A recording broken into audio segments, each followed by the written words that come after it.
রাজধানী উত্তরের প্রতিটি শিক্ষা প্রতিষ্ঠানগুলোকে স্কুল বাস সার্ভিসের আওতায় আসার অনুরোধ জানিয়েছেন ঢাকা উত্তর সিটি কর্পোরেশনের মেয়র আতিকুল ইসলাম।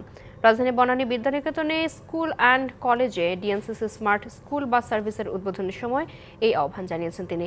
এ সময় শিক্ষামন্ত্রী মহিবুল হাসান চৌধুরী বলেন, শিক্ষা ও স্বাস্থ্যসেবায় সিটি কর্পোরেশন এগিয়ে এলেই নাগরিকরা উপকৃত হবে।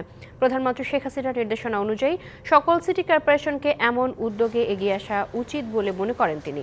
এ সময় যেসব শিশু স্কুলের বেতন দিতে অক্ষম তাদেরকে সিটি কর্পোরেশনের পক্ষ থেকে সহায়তা করার আহ্বান জানান মন্ত্রী।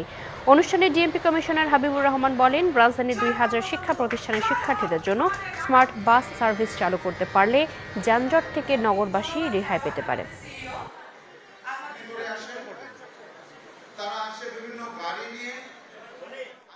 অ্যাপের মাধ্যমে ট্র্যাকিং করতে পারবে। স্কুল কর্তৃপক্ষের জন্য ডিএনসিসির একটি ড্যাশবোর্ড থাকবে এবং প্রতিটি বাসের ভিতরে সিসি ক্যামেরা থাকবে।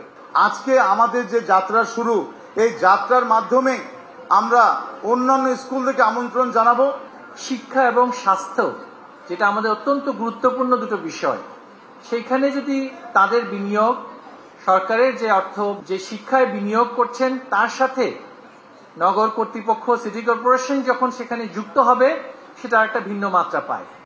নগদের কাছে সব গ্রাহকই প্রিয়, তাই তো সারা দেশে ক্যাশ আউট চার্জ সবচেয়ে কম।